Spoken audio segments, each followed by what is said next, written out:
अस्सलामुअलैकुम। क्या हाल है आप सब लोगों के। भाई आज एक बड़ी इंपॉर्टेंट वीडियो ये है बनाने जा रहा हूँ मैं, जिसका मकसद ये कि हमारा जो बाइकॉट इसराइली प्रोडक्ट्स का चल रहा है वो आहिस्ता आहिस्ता हमारे लोगों में से ना वो चीज़ ख़त्म होती जा रही है। मैं नोट कर रहा हूँ कुछ लोग जो है ना वो ये कह रहे हैं कि यार हम कब तक बाइकआउट करें, 6 महीने 7 महीनों को होने को आ गए हैं और कुछ नहीं हो रहा, ये नहीं हो रहा, वो नहीं हो रहा। ओ मेरे भाई, अल्लाह के वास्ते हमारे पास सिर्फ बाइकआउट और दुआओं के अलावा कुछ नहीं करने को।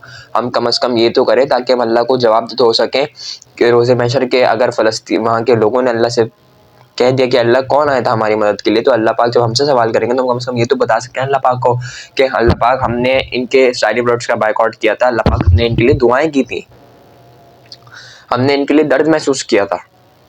लेकिन हम लोग तो बिल्कुल ही गाफिल हो चुके हैं और हम लोग कह रहे हैं कि कितना बाइकआउट करें। ओ भाई, ये बाइकआउट लाइफ टाइम बाइकआउट है, चाहे सीज फायर हो जाए आपको बाइकआउट करना है इसराइली प्रोडक्ट्स का, बिकॉज इन्होंने ये जुल्म किया है हमारे मुसलमान भाइयों पे। वो जुल्म किया है कि जो नाकाबिले बर्दाश्त है, जो भुला नहीं सकते कोई भी। मैं आपको एग्जांपल देता हूँ। अभी फ्रांस में जो है वो नबी पाक सल्लल्लाहु अलैहि वसल्लम की गुस्ताखी जो है वो हुई थी। कुरान पाक के जो है वो कुरान पाक के बारे में गलत कहा गया था। तो उस पर हम मुसलमानों ने पाकिस्तान में और ओवल द मुस्लिम कंट्रीज़ हमने जो है बाइकआउट का ऐलान किया था उनकी प्रोडक्ट्स का, जैसे कि लॉरियल वगैरह सब उनके प्रोडक्ट्स थे, उनका हमने बाइकआउट किया। वो बाइकआउट कितना टाइम चला, स्मार्ट्स वगैरह में उन चीज़ों पर बैन लग गया था। आहिस्ता आहिस्ता 1 से 1.5 महीने के अंदर अंदर वो सारी चीज़ें दोबारा आम हो गई। लॉरियल के प्रोडक्ट्स बिकने लगे, उनके बाकी प्रोडक्ट्स बिकने लगे। तो कहाँ गया हमारा बाइकआउट, हम कहाँ गए उस वक्त। हम तो बुला के बैठे हैं कि यार ऐसा भी हुआ था कि हमारे नबी पाक सल्लल्लाहु अलैहि वसल्लम जिनको हम अपना आइडियल मानते हैं, उनके शान में गुस्ताखी की गई और हम वो बुला के बैठे हैं कि यार कैसे, कब गुस्ताखी हुई, हम तो वही प्रोडक्ट्स यूज़ कर रहे हैं। तो इस बात को ज़रा समझें, अल्लाह के वास्ते ये बाइकआउट नहीं छोड़ें। कम से कम ये काम हम कर सकते हैं ये करें। अगर बस चले, अगर हमारा बस चले तो भाई मैं तो चाहूँ कि मैं ये सारे प्रोडक्ट्स गायब कर दूँ, बट ये बहुत मुश्किल काम है। इसको जाहिर सी बात है हमारे हाथ में तो नहीं इन प्रोडक्ट्स को गायब करना, गवर्नमेंट का काम है वो इम्पोर्ट कराना बंद करे। गवर्नमेंट तो हमारी बिल्कुल खामोश गाफिल बैठी हुई है, उसको कोई गर्ज ही नहीं है, उनको क्या ही बोला जाए। लेकिन हम लोग जो है वो अपने इंडिविजुअल बेसिस के ऊपर कम से कम ये काम कर सकते हैं ताकि हम अल्लाह को जवाब दे सकें। हमें सिर्फ अपना उस दिन का ख्याल करना है कि जिस दिन हमसे सवाल होगा उस दिन हम क्या जवाब देंगे, तो उसकी तैयारी करें। क्योंकि अगर ये सवाल हमसे हो गया और हम जवाब नहीं दे सके ना, तो हम बहुत मुश्किल में पड़ जाएंगे फिर क़यामत के दिन। तो इस चीज़ का ज़रा ख्याल रखें। ये छोटी छोटी जो है आपकी जो ख्वाहिशात है, छोटी छोटी चीज़ें हैं जिनसे आप मज़े लेते हैं, ये उनके प्रोडक्ट्स खा के KFC जाके, मैकडॉनल्ड्स जाके छोड़ दें, फजूल चीज़ें बिल्कुल। तो वैसे भी इनके ऊपर ये कि इनके ऊपर एलिगेशंस थे कि भाई क्या पता इनका जो खाना है वो हलाल है हराम है, इसके ऊपर भी बहुत ज़्यादा बातें हुई।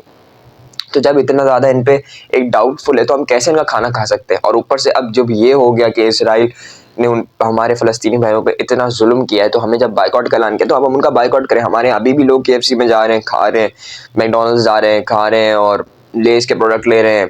कुछ बच्चे जो है, अब जब बच्चे, ठीक है बच्चे छोटे हैं वो तो मांगेंगे, तो पेरेंट्स को चाहिए ना कि उनको रोकें। और बहुत सारे बच्चे मैंने ऐसे भी देखे कि वो बहुत पक्का बाइकआउट कर रहे हैं, और मैं उन बच्चों को सलूट करता हूँ कि यार छोटे छोटे होके मेरे अपने कज़न्स जो हैं वो छोटे छोटे हैं, भी ज़्यादा बड़े नहीं है, वो बाइकआउट कर रहे हैं इस चीज़ का। तो ये अच्छी बात है। हाँ, कभी कभी उनके मुंह से निकल जाता है कि मुझे आइसक्रीम खानी, मुझे ये लेस खाना है, वो जाहिर सी बात है छोटे बच्चे हैं भाई, जाहिर सी बात है उनके मुंह से तो निकल ही जाएगा। लेकिन वो ये है कि जब उनको याद दिलाओ, तुमको याद आ जाता है कि हाँ यार हम तो जो है वो हमें तो इसका बाइकआउट करना है। तो इस वक्त उम्मत जागी हुई है, इस वक्त हर बच्चे से लेके हर बूढ़े तक उम्मत जागी हुई है और कुछ लोग अभी भी सो रहे हैं।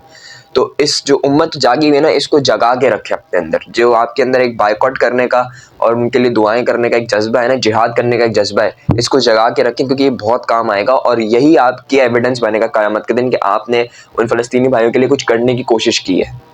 तो अपना बहुत सारा ख्याल रखें। इस छोटी सी वीडियो में मेरा यही पैगाम था, और इस वीडियो को ज़्यादा से ज़्यादा शेयर करें ताकि बाकी जो लोग, क्या पता कि वो इस वीडियो को देख के इस बात को समझ जाएं और बाइकआउट करना ना छोड़ें, बाइकआउट जो है वो करते रहें वो।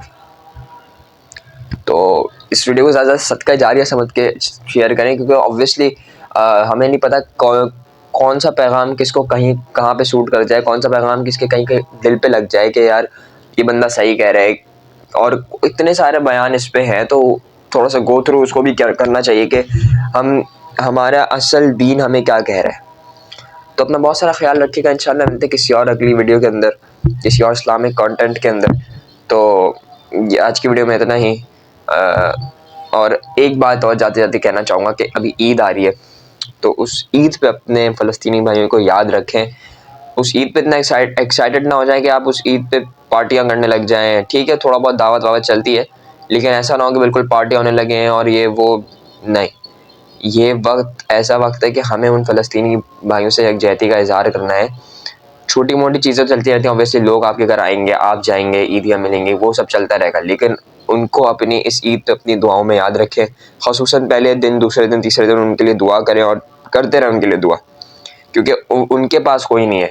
उनका रमज़ान भी ऐसे ही गुजरा बिल्कुल, और उनका जो ईद आएगी उसमें भी उनका अपना कोई नहीं होगा। तो सोचें उनके दिल पे कैसी लग रही होगी जब हमारे यहाँ किसी रिश्तेदार का इंतकाल होता है, तो हम उसके ईद के दिन, पहले दिन हम उसके घर जाते हैं, क्योंकि ऑब्वियसली उसका कोई जो है करीबी का इंतकाल हुआ है, तो उसको लगता है कि यार मतलब उसको अजीब सा लगता है। जाहिर सी बात है, किसी का अगर बाप मरा है या किसी की माँ मरी है तो उसको ऐसा लगेगा कि यार मेरे पास कोई नहीं है, और मेरे अम्मी अब्बू थे, हर साल मेरे साथ ईद पे होते थे, मेरे कपड़े दिलाते थे, मैं उनको, अब जब मैं बड़ा हो गया तो मैं उनको कपड़े दिला रहा था, मैं उनके साथ जो है बाहर शॉपिंग में जाता था, अब वो मेरे साथ इस दुनिया में नहीं है।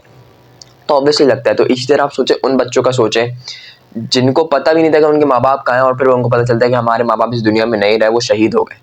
तो थोड़ा उन बच्चों का सोचें, उन बड़ों का सोचें जिनके बच्चे नहीं रहे। तो बहुत अजीब सिचुएशन है वहाँ पे, उनको अपनी दुआओं में ज़रूर याद रखें। तो आज की वीडियो में यही था। बहुत सारा ख्याल रखें। अल्लाह हाफिज़।